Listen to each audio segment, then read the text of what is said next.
Hi, I'm Libby Meyer, and I composed Beauty of the Fields about Belle Isle in Detroit. I chose Belle Isle because I grew up in a suburb of Detroit and spent some time there as a kid. I went to the aquarium. We go there on field trips. I spent time there with my parents, and I have a lot of fond memories about Belle Isle. When I did some research, though, what was interesting was that while Olmsted was actually hired to design Belle Isle, he actually ended up resigning, largely because his vision for the park was very different from the Detroit Common Council.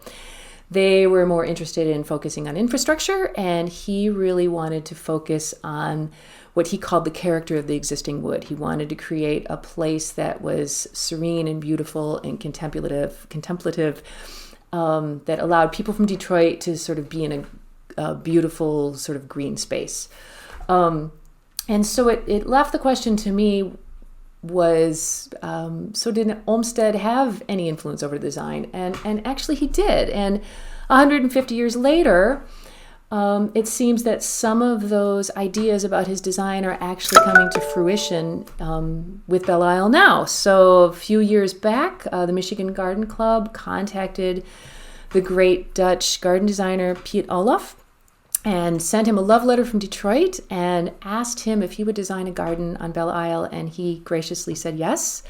The garden opened last summer. I got to go visit, and a lot of his design is native grasses, native plantings, trees. It's a beautiful, big, green, open space, which very much, in my mind, is keeping in line with the Olmsted vision of the park.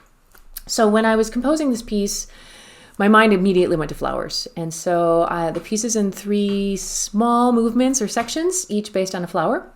The first is based on butterfly weed, which is just this gorgeous orange flower, and you'll see butterflies sort of floating over the flowers. And you'll see as many bees, but I wanted to focus on this idea of butterflies floating.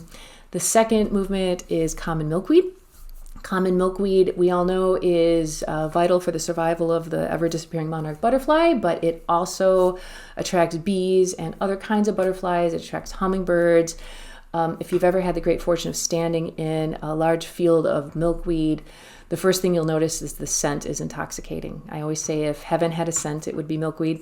But you'll also notice how alive it is, just the amount of life that's in there, and you'll see butterfly chrysalis hanging on them, and butterfly caterpillars, and hummingbirds just zooming, and it's just an amazing space. And then the last movement is purple coneflower. The Latin name is echinacea, and echinacea comes from the Greek word for sea urchin or hedgehog, and it's because of the spiky seed pod, and I just thought that was hilarious. So I wanted to write a movement sort of based on this spikiness of the seed pod. So that is the Beauty of the Fields about Belle Isle, and I hope you enjoy the piece, and I hope someday you'll get to visit Belle Isle.